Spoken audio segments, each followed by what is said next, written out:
Hello students, welcome to my channel try for basics. आज मैं आपको करवाने जा रही हूँ 5 किंगडम क्लासिफिकेशन। पिछले लेक्चर में we had done 2 kingdom classification. So अभी जो ये चैप्टर है I am going to teach you through NCERT book. So ध्यान से सुनिएगा। अगर आपको अच्छा लगे तो प्लीज़ लाइक करिए, शेयर करिए, सब्सक्राइब करिए मेरा channel try to basics. So let's start. R.H. Whittaker 1969 proposed a 5 kingdom classification. जो 5 किंगडम क्लासिफिकेशन था वो R.H. Whittaker नाम के साइंटिस्ट ने इंट्रोड्यूस किया था इन द ईयर 1969। उन्होंने जितने भी ऑर्गेनिजम्स थे इस अर्थ पर, he divided all those organism into 5 kingdoms named Monera, Protista, Fungi, Plantae and Animalia. 5 में डिवाइड कर दिया उन्होंने।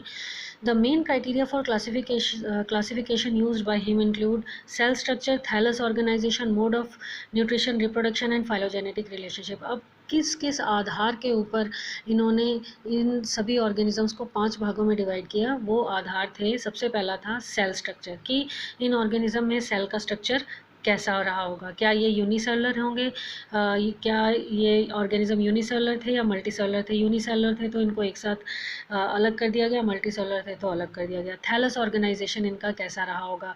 थैलस ऑर्गेनाइजेशन एक, थैलस मीन्स एक ऐसा प्लांट जिसमें रूट्स स्टेम्स ब्रांचेस जो हैं वो कम्प्लीटली डिफ्रेंशिएट नहीं करती हैं, तो उसको हम थैलस ऑर्गेनाइजेशन कहते हैं। तो जो प्लांट्स में थैलस ऑर्गेनाइजेशन कंसिडर किया गया कि कैसा है कैसा नहीं है, उस हिसाब से प्लांट्स में डिवीजन, प्लांट्स को अलग अलग भागों में डिवाइड किया गया।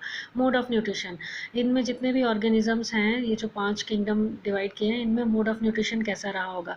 क्या ये हेटरोट्रॉफ्स थे, क्या ये ऑटोट्रॉफ्स थे। ऑटोट्रॉफ्स जो, क्या ये अपना खाना खुद बनाते थे। हेटरोट्रॉफ, क्या ये किसी और ऑर्गेनिज्म या प्लांट पे डिपेंड रहते थे। चौथा था रिप्रोडक्शन। रिप्रोडक्शन मीन्स कि क्या ये सेक्सुअली रिप्रोड्यूस करते थे या एसेक्सुअली रिप्रोड्यूस करते थे, उस बात के ऊपर भी इनको डिवाइड किया गया। फाइलोजेनेटिक रिलेशनशिप मीन्स कि क्या इनका लोअर, इनके लोअर जो, अगर हम प्लांट्स की बात करें तो क्या जिस प्लांट को हम डिवाइड कर रहे हैं उनका लोअर प्लांट के साथ कोई सिमिलैरिटी थी या हायर प्लांट के साथ कोई सिमिलैरिटी थी, या एनिमल्स का उनके लोअर एनिमल्स के साथ कोई आइडेंटिफिकेशन था, या ऊपर वाले ऑर्गेनिजम्स के साथ कोई रिलेशन था, फाइलोजेनेटिक रिलेशन था, कोई सिमिलैरिटी थी। उस बेस पे जो है ये पांचों के पांचों किंगडम बनाए गए। Monera, Protista, Fungi, Plantae and Animalia. ये आपको याद करना है, ये बहुत इंपॉर्टेंट है। Main criteria for classification, 5 kingdom classification के कौन से 5 क्राइटेरिया थे वो आप याद कर लेंगे। Cell structure, thallus organisation, mode of nutrition, reproduction and phylogenetic relationship. Now coming to the next paragraph, let us look at the 5 kingdom classification to understand the issues and consideration that influence the classification system। अब जब हम 5 kingdom classification को देखेंगे तो हमें पता लगेगा कि जो 2 kingdom classification था उसके ऊपर क्या असर पड़ा। तो earlier classification system included bacteria. जो पहले जो क्लासिफिकेशन हुई, जो लीनियस ने की थी, उसमें आप देखेंगे कि बैक्टीरिया और blue green alga, fungi, moss, fern, gymnosperm, angiosperm, ये सब, इन सभी को प्लांट्स के अंदर रख दिया गया। और इन सबको प्लांट्स के अंदर रखने का सबसे बड़ा कारण उन्होंने बताया कि इन सबके सेल्स के अंदर सेल वॉल प्रेजेंट थी। This place together groups which widely differ in other characteristic. हालांकि सब में सेल वॉल प्रेजेंट थी, लेकिन फिर भी ये ग्रुप्स एक दूसरे से बहुत ज़्यादा मायनों में अलग थे। It brought together the prokaryotic bacteria and blue green alga with other groups which were eukaryotic. इसके अलावा उसमें प्रोकैरियोटिक और यूकैरियोटिक सेल्स को भी एक साथ रख दिया गया जो नहीं रखने चाहिए थे। It also group together the unicellular organism and multicellular ones. उसमें यूनिसेलुलर और मल्टीसेलुलर ऑर्गेनिजम्स को एक साथ रख दिया गया, जैसे क्लेमेडोमोनास और Spirogyra were placed together under alga. इन दोनों को एल्गा के अंडर एक साथ रखा गया। Next, the classification did not differentiate between the heterotrophic group fungi and the autotrophic green plant। अब ये कह रहे हैं कि उस क्लासिफिकेशन के मुताबिक जो फंजाई थी वो हेटरोट्रॉफिक है और ग्रीन प्लांट्स ऑटोट्रॉफिक है। ये इनका मोड ऑफ न्यूट्रिशन इतना अलग होने के बावजूद भी इनको एक साथ रखा गया, और इनको एक साथ रखे जाने का कोई एक्सप्लेनेशन भी नहीं था। दो दे वर शोड अ कैरेक्टरिस्टिक्स और difference in their wall composition also. इसके अलावा, न्यूट्रिशन के अलावा, इनमें वॉल डिफरेंस भी जो है वो क्लियर होता है। जैसे फंजाई में अगर हम देखें तो फंजाई की जो सेल वॉल है that is made up of chitin. ये याद रखेंगे, very important. Cell wall of fungi is made up of chitin, whereas plants की cell wall is made up of cellulose. Next, When such characteristics were considered, the fungi were placed in separate kingdom. बाद में 5 kingdom classification में जब ये सारे characteristics पर ध्यान दिया गया कि इनकी सेल वॉल कैसी है, फंजाई की तो काइटिन की बनी है और ग्रीन प्लांट्स की तो सेलुलोज की बनी है, तो जिसकी वजह से फंजाई को अलग किंगडम दे दिया गया, किंगडम फंजाई नाम से. All prokaryotic organisms were group together under kingdom Monera. जितने भी प्रोकैरियोटिक ऑर्गेनिजम्स थे, मैं 5 किंगडम क्लासिफिकेशन की बात कर रही हूँ कि 5 किंगडम क्लासिफिकेशन में फंजाई को अलग किंगडम दिया गया because of its cell wall जो थी वो काइटिन की बनी थी. दूसरा, जितने भी प्रोकैरियोटिक ऑर्गेनिजम्स थे जिनका वेल डिफाइंड न्यूक्लियस नहीं था, जेनेटिक मटेरियल इनक्लोज नहीं था न्यूक्लियर मेम्ब्रेन में, और जो यूनिसेलुलर ऑर्गेनिज्म थे उनको एक अलग किंगडम दिया गया, kingdom Monera. And unicellular eukaryote organism are placed in kingdom Protista. उसके अलावा ऐसे ऑर्गेनिज्म जो यूनिसेलुलर तो थे लेकिन साथ में यूकैरियोट थे, मतलब उनका वेल डिफाइंड न्यूक्लियस था, उनको अलग किंगडम दिया गया, kingdom Protista. Kingdom Protista has brought together Chlamydomonas and Chlorella. जैसे ही किंगडम प्रोटिस्टा जो है वो बना, तो किंगडम प्रोटिस्टा के मुताबिक जितने भी यूनिसेलुलर और यूकैरियोटिक ऑर्गेनिज्म है वो उस ग्रुप में आएंगे. तो उसके मुताबिक क्लेमेडोनास और क्लोरेला जो थे वो एक साथ आ गए, जो कि पहले अलग अलग थे. But Paramecium with Paramecium and Amoeba, Chlamydomonas, Chlorella, Paramecium, Amoeba सभी एक ही ग्रुप में प्रोटिस्टा में आ गए. It has put together organisms which in earlier classification were placed in different kingdom. 5 kingdom classification में ऐसे organisms एक साथ आ गए जो 2 kingdom classification में अलग अलग थे. This happened because the criteria for classification changed. ऐसा इसलिए हुआ क्योंकि जो classification का criteria है 5 kingdom classification में वो change हो गया. This kind of changes will take place in future too, depending on the improvement in our understanding of characteristics and evolutionary relationship. और ऐसी changes आगे future में भी आती रहेंगी, जैसे जैसे हमारी understanding बढ़ती रहेगी, हमारी research चलती रहेगी और हम इन ऑर्गेनिजम्स के बारे में और ज़्यादा जानते रहेंगे, तो हम जो है और ज़्यादा क्लासिफिकेशन की फील्ड में चेंजेस कर सकते हैं. नेक्स्ट पैराग्राफ पे आ जाइए. In this chapter we will study the characteristics of kingdom Monera, Protista, Fungi of the Whittaker system of classification. इस चैप्टर में हम लोग मोनेरा की कैरेक्टरिस्टिक्स पढ़ेंगे, फंजाई के कैरेक्टरिस्टिक्स पढ़ेंगे, प्रोटिस्टा के कैरेक्टरिस्टिक्स पढ़ेंगे according to Whittaker 5 kingdom classification के मुताबिक. The kingdom Plantae and Animalia commonly referred as plant and animal kingdom. उसके अलावा 2 किंगडम और हैं, प्लांटिया और एनिमेलिया. इनके बारे में भी हम पढ़ेंगे लेकिन थोड़ा शॉर्ट में पढ़ेंगे इस चैप्टर में. तो सबसे पहले हम करेंगे किंगडम मोनेरा के बारे में.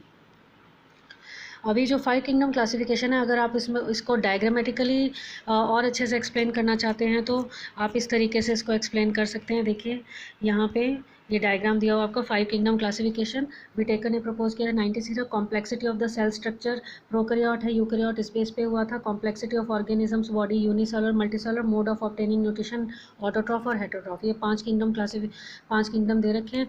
ये आपको डायग्राम दे रखा है, आप इस डायग्राम को एग्जाम में बना सकते हैं और अच्छे मार्क्स स्कोर कर सकते हैं. यहाँ पे मैं आपको डायग्राम समझाती हूँ, बहुत ही सिंपल डायग्राम है. यहाँ पर आपने इस तरीके से ये सबसे नीचे जो है यहाँ पे अपने राइट साइड के ऊपर ये एरो बना लेनी है. ये आपको एरो दिख रही है, ये वाली एरो बना लेनी है आपने ऊपर तक. और नीचे आपने किंगडम मोनेरा को शो करना है क्योंकि किंगडम मोनेरा जो है सबसे लोएस्ट है कॉम्प्लेक्सिटी में, सबसे लोअर ग्रुप है किंगडम मोनेरा. और किंगडम मोनेरा ऑटोट्रॉफ्स हैं, वो अपना खाना खुद बनाते हैं. इसके अलावा कीमोसिंथेसिस भी करते हैं, केमिकल से भी खाना ऑब्टेन करते हैं. और ये प्रोकैरियोट है तो यहाँ पे प्रोकैरियोट दिखाया हुआ है. यहाँ complexity of the cell, complexity of the cell मतलब कि ये सबसे लोअर है कॉम्प्लेक्सिटी में, दीज आर प्रोकैरियोट. उसके ऊपर आप जाएंगे तो ये आपको डिवीजन है, ये किंगडम प्रोटिस्टा. किंगडम प्रोटिस्टा जो है कॉम्प्लेक्सिटी में किंगडम मोनेरा से ऊपर है. और किंगडम प्रोटिस्टा भी यूनिसेलुलर है और किंगडम मोनेरा भी यूनिसेलुलर है. लेकिन किंगडम मोनेरा जो है वो प्रोकैरियोट्स ग्रुप है और किंगडम प्रोटिस्टा जो है वो यूकैरियोट्स ग्रुप है. ऊपर आ जाइए. अब किंगडम प्रोटिस्टा के ऊपर 3 किंगडम आ जाते हैं, किंगडम फंजाई, किंगडम प्लांटिया और किंगडम एनिमेलिया. इन तीनों को आप किंगडम प्रोटिस्टा से ऊपर रखेंगे. अगर आप इसकी कॉम्प्लेक्सिटी देखें तो ये मल्टी सेलुलर है, ये यूनिसेलुलर ऑर्गेनिज्म है नहीं है, ये तीनों के तीनों किंगडम में मल्टी सेलुलर ऑर्गेनिज्म पाए जाते हैं. उसके बाद आप ऊपर आ जाएंगे तो मोड ऑफ न्यूट्रिशन दिया हुआ है यहाँ पे. इनका न्यूट्रिशन, प्लांट्स का न्यूट्रिशन आपको मालूम है, वेरी सिंपल, ऑटोट्रॉफी. ऑटोट्रॉफ्स हैं, फोटोसिंथेसिस की मदद से खाना बनाते हैं। दूसरा मोड ऑफ न्यूट्रिशन आप फंजाई में आ जाएँ तो हेटरोट्रॉफ्स हैं, एब्जॉर्प्शन करते हैं, ये डेड और डिकेइंग ऑर्गेनिजम्स के से एब्जॉर्ब कर लेते हैं न्यूट्रिएंट्स को। उसके बाद एनिमल्स में हेटरोट्रॉफ्स है, इंजेशन करते हैं, होलोजोइक न्यूट्रिशन है।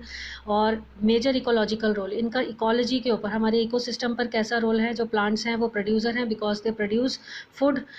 फंजाई जो हैं वो डिकम्पोजर हैं क्योंकि वो डेड डिकेइंग ऑर्गेनिजम्स को डिकम्पोज करते हैं, डेड बॉडीज़ को डिकम्पोज करते हैं, इन्वायरमेंट को क्लीन रखते हैं, तो इकोलॉजी में ये डिकम्पोजर का काम करते हैं। एनिमल्स जो हैं वो कंज्यूमर हैं, वो प्लांट्स और बाकी एनिमल्स को कंज्यूम करते हैं। तो इस तरीके से you can picturise your 5 kingdom classification in the form of this diagram to score better marks. Now coming to the next topic, Monera, kingdom Monera. So bacteria are the sole members of the kingdom Monera. Kingdom Monera में सारे के सारे, आपको पहले याद रखना है कि किंगडम मोनेरा में जितने भी ऑर्गेनिज्म होंगे वो यूनिसेलुलर होंगे प्लस प्रोकैरियोट्स ही होंगे. और यूनिसेलुलर और प्रोकैरियोट्स में सबसे ज़्यादा जो पाए जाते हैं वो हैं बैक्टीरिया. तो जो बैक्टीरिया होते हैं वो यूनिसेलुलर और प्रोकैरियोट्स दोनों ही होते हैं, इसलिए उनको मोनेरा ग्रुप में रखा गया है. They are the most abundant microorganism, सबसे ज़्यादा अबंडेंट माइक्रो ऑर्गेनिजम्स होते हैं ये. Bacteria occur almost everywhere, bacteria आप हर जगह मिल जाएंगे. 100 of bacteria present in the handful of soil. अगर आप एक मुट्ठी सॉइल लें तो उसमें भी 100 तक तो बैक्टीरिया होंगे. They also live in extreme habitat such as hot springs, desert, snow, deep ocean where very few life forms can survive. ये इतने अडेप्टेबल होते हैं कि एक्सट्रीम कंडीशंस में, उबलते हुए पानी में, खौलते हुए ज्वालामुखी में, जमी हुई बर्फ़ में, स्नो में, समुंदर के गहराइयों में ये ज़िंदा रह सकते हैं. Many of them live in और about other organism as parasite. और ये हमारी बॉडी के अंदर भी रह सकते हैं इन the form of parasite. Bacteria group under 4 categories based on their shapes. अब बैक्टीरिया जो है, जो मोनेरा ग्रुप में, हम किंगडम मोनेरा की बात करें, और किंगडम मोनेरा में सबसे ज़्यादा होते हैं बैक्टीरिया. और बैक्टीरिया को हम 4 कैटेगरी में डिवाइड करेंगे according to their shapes. Bacteria की शेप अलग अलग होती है, तो कॉमनली जो बैक्टीरिया हैं वो 4 शेप्स में पाए जाते हैं, तो हम इनको 4 भागों में डिवाइड करेंगे अकॉर्डिंग टू देयर शेप. अगर बैक्टीरिया स्फेरिकल है, गोल है, तो वो बैक्टीरिया आ जाएगा कोकस ग्रुप में. स्फेरिकल कोकस, जिसका प्लूरल हम बोलेंगे कोकाई. यहाँ पे आप देख रहे हैं spherical, this is cocci bacteria. उसके बाद अगर वो रॉड शेप है तो उसको हम कहेंगे बैसिलस. अगर वो स्पाइरल शेप है तो उसको हम कहेंगे स्पाइरलम. अगर वो कॉमा शेप है तो उसको हम कहेंगे विब्रियो. ये 4 तरह के बैक्टीरिया आपको दिख रहे हैं, bacteria of different shapes. I hope आपको यहाँ तक समझ आ गया होगा. नेक्स्ट आ जाइए. Though the bacterial structure is very simple, they are very complex in behavior. हालांकि बैक्टीरियल स्ट्रक्चर बहुत सिंपल होता है लेकिन उनका बिहेवियर बहुत कॉम्प्लेक्स होता है, बहुत समझने वाला होता है. Compare to many other organism, bacteria as a group show most extensive metabolic diversity. दूसरे ऑर्गेनिज्म के मुकाबले जो बैक्टीरिया है वो बहुत ज़्यादा मेटाबॉलिक डाइवर्सिटी शो करते हैं, अलग अलग तरीके से काम करते हैं. सम बैक्टीरिया और ऑटोट्रॉफ, कुछ बैक्टीरिया ऑटोट्रॉफ्स होते हैं, वो अपना खाना खुद बनाते हैं. They synthesise their own food from inorganic substances. They may be photosynthetic. वो कैसे बनाते हैं, वो फोटोसिंथेसिस करके भी बना सकते हैं और कीमोसिंथेटिक केमिकल से भी अपना खाना बना सकते हैं. The vast majority of bacteria heterotroph, लेकिन ज़्यादातर जो बैक्टीरिया नेचर में होते हैं वो हेटरोट्रॉफ होते हैं. मतलब वो they do not synthesise their own food, कि वो अपना खाना खुद नहीं बनाते लेकिन दूसरे ऑर्गेनिज्म या डेड ऑर्गेनिक मैटर पर डिपेंड करते हैं अपने खाने के लिए. अब हम बात करेंगे 2 तरह के मेजर बैक्टीरियल ग्रुप्स की, जो है आर्की बैक्टीरिया और यू बैक्टीरिया. तो सबसे पहले आर्की बैक्टीरिया और यू बैक्टीरिया में क्या डिफरेंस है. आर्की बैक्टीरिया का मतलब है these bacteria are special since they live in some of the most harsh habitat such as extreme salty areas, hot springs and marshy areas. कह रहे हैं कि ये जो बैक्टीरिया है इनको आर्की बैक्टीरिया मतलब प्रिमिटिव बैक्टीरिया कहा जाता है, क्योंकि ये करोड़ों साल पहले जब धरती बनना शुरू हुई थी तब इस धरती के ऊपर प्योर हवा नहीं थी, पूरी तरह से ये डेवलप नहीं हुई थी, तो यहाँ का जो एटमॉस्फेयर था वो रहने लायक नहीं था. बहुत ज़्यादा एसिड्स थी उस एटमॉस्फेयर में या बहुत हाई टेम्परेचर था, तब भी ये बैक्टीरिया यहाँ पर रहते थे और एक्सट्रीम कंडीशन में सर्वाइव करते थे. तो इन बैक्टीरिया को हम कहते हैं कि ये बैक्टीरिया मोस्ट हार्श इन्वायरमेंट में रह सकते हैं, जैसे कि एक्सट्रीम सॉल्टी एरियाज़। कुछ बैक्टीरिया जो हैं वो बहुत ही सॉल्ट, ज़्यादा नमक वाले कंटेंट में रह सकते हैं, जैसे समुद्र के अंदर, समुद्र में के पानी में बहुत नमक होता है, तो ऐसे बैक्टीरिया जो हाई सॉल्टी एरियाज़ में रहते हैं उनको हम कहते हैं हेलोफाइल्स। हॉट स्प्रिंग्स जो बहुत ही गर्म पानी में, खौलते हुए पानी में रह सकते हैं, उनको हम कहते हैं थर्मो एसिडोफाइल्स। मार्शी एरियाज़, दलदली एरियाज़ में जो रहते हैं उनको हम कहते हैं methanogens. Archaebacteria differ from other bacteria and having different cell wall structure. अब आर्की बैक्टीरिया नॉर्मल बैक्टीरिया से इसलिए अलग होते हैं क्योंकि इनका सेल स्ट्रक्चर थोड़ा सा डिफरेंट होता है, और ये सेल वॉल का स्ट्रक्चर जो है इनको एक्सट्रीम कंडीशंस में सर्वाइव करने में हेल्प करता है और इनको मरने से बचाता है। Methanogens are present in the gut of several ruminant animals such as cows and buffaloes. इनका बहुत अच्छा एग्जाम्पल मिथेनोजन नाम के बैक्टीरिया होते हैं, जो गाय भैंसों के पेट में, रूमिनेंट उनके पेट का एक भाग होता है, उसके अंदर ये रहते हैं और वहाँ पर ये सर्वाइव करते हैं। They are responsible production of methane biogas from the dung of these animal. वहाँ पर ये मीथेन नाम की गैस को प्रोड्यूस करते हैं जो उनके गोबर में भी निकलता है, और उस गोबर से हम बायोगैस बनाते हैं और बायोगैस से हम मीथेन गैस को कलेक्ट करते हैं। तो ये आर्की बैक्टीरिया के बारे में। नेक्स्ट ग्रुप है यू बैक्टीरिया। यू बैक्टीरिया के बारे में हम पढ़ेंगे। There are thousand of different eubacteria और ट्रू बैक्टीरिया। यू बैक्टीरिया भी हज़ारों तरह के यू बैक्टीरिया हैं जिनको हम ट्रू बैक्टीरिया कहते हैं। They are characteristics by the presence of rigid cell wall. इनको भी हम, इनकी पहचान भी रिजिड सेल वॉल से होती है, और अगर ये मोटाइल हैं, चलते हैं, तो इनमें फ्लैजिलम नाम का एक स्ट्रक्चर होगा जो इनको मूव करने में हेल्प करेगा। The cyanobacteria also referred as blue green alga. Cyanobacteria का दूसरा नाम ब्लू ग्रीन एल्गा भी होता है, और साइनो बैक्टीरिया में याद रखिएगा क्लोरोफिल ए प्रेजेंट होती है जो कि फोटोसिंथेसिस में हेल्प करती है, इसीलिए साइनोबैक्टीरिया को हम फोटोसिंथेटिक ऑटोट्रॉफ्स भी कहते हैं। The cyanobacteria are unicellular. ये यूनिसेलुलर होते हैं, सिंगल सेल होते हैं, कॉलोनी में रहते हैं या फिर फिलामेंट की फॉर्म में भी एग्जिस्ट करते हैं। फ्रेश वाटर में भी रह सकते हैं, ये मेराइन में भी रह सकते हैं, टेरेस्ट्रियल एल्गम की फॉर्म में भी रह सकते हैं। The colonies are generally surrounded by gelatinous sheath. इनकी जो कॉलोनी होती है वो गिलेटिनियस शीट से जो है वो घिरी हुई होती है, चिपचिपे पदार्थ से इनकी कॉलोनी जो है वो घिरी हुई होती है। They often form blooms in polluted water bodies. इनका जो रोल है वो आप देख सकते हैं, जैसे गांव वगैरह में कोई पॉल्यूटेड तालाब वगैरह हो, गंदा पानी हो जिसमें, वहाँ पे हरे रंग का एक लेयर सी जम जाएगी पानी में, तो ये पॉल्यूटेड वाटर बॉडीज़ में ब्लूम करते हैं। Some of these organism can fix atmospheric nitrogen in specialised cells called heterocysts. इनके अलावा कुछ बैक्टीरिया ऐसे होते हैं जिनमें एक स्पेशल स्ट्रक्चर होता है, जिसको स्पेशल सेल होता है जिसको हम कहते हैं हेट्रोसिस्ट। हेट्रोसिस्ट एग्जाम्पल, जैसे हम अगर नॉस्टॉक को देखें और एनाबीना को देखें तो इनके अंदर एक स्पेशलाइज सेल्स होते हैं जिनको हेट्रोसिस्ट कहते हैं, और ये हेट्रोसिस्ट एटमॉस्फेरिक नाइट्रोजन को फिक्स करते हैं। एटमॉस्फेरिक नाइट्रोजन मतलब हवा के अंदर प्रेजेंट नाइट्रोजन गैस। जो हवा के अंदर नाइट्रोजन गैस होती है वो मॉलिक्यूलर फॉर्म में होती है, N2 की फॉर्म में होती है, और ये मॉलिक्यूलर फॉर्म प्लांट्स एब्जॉर्ब नहीं कर पाते। तो प्लांट्स को अपने नाइट्रोजन की पूर्ति कहाँ से करनी होती है? ये जो बैक्टीरिया होते हैं ये एटमॉस्फेरिक नाइट्रोजन को फिक्स करके उसको N2 से कन्वर्ट कर देते हैं नाइट्राइट और नाइट्रेट में, और नाइट्राइट और नाइट्रेट की फॉर्म में प्लांट्स जो हैं इनको एब्जॉर्ब करते हैं। तो इस तरीके से ये एटमॉस्फेरिक नाइट्रोजन को फिक्स करने में भी हेल्प करते हैं। कीमोसिंथेटिक ऑटोट्रॉफिक, इसके अलावा एक और बैक्टीरिया होता है कीमोसिंथेटिक ऑटोट्रॉफिक बैक्टीरिया। ऑक्सीडाइज, ये क्या करता है?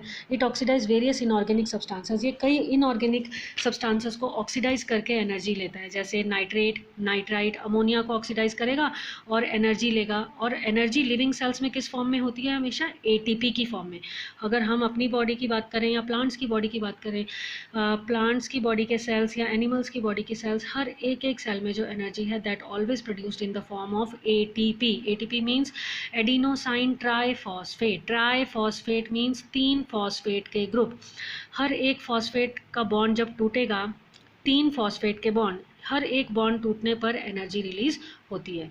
They play a great role in recycling nutrient. इसके अलावा जो बैक्टीरिया हैं उनका रोल न्यूट्रेंट को रिसाइकल करने में भी होता है। जैसे कोई डेड बॉडी है या कोई डेड प्लांट है, प्लांट पार्ट है, वो उसके ऊपर बैक्टीरिया अटैक करेगा और उसकी बॉडी को डिकम्पोज करेगा। उसके अंदर प्रेजेंट जितने भी न्यूट्रिएंट हैं, चाहे नाइट्रोजन, फॉस्फोरस, आयरन, सल्फर, उसको मिट्टी के साथ मिक्स कर देगा और उन न्यूट्रिएंट्स को रिसाइकल कर देगा। तो इस तरीके से आप देख सकते हैं कि बैक्टीरिया का कितना बड़ा रोल है हमारे इन्वायरमेंट में, हमारे लाइफ में।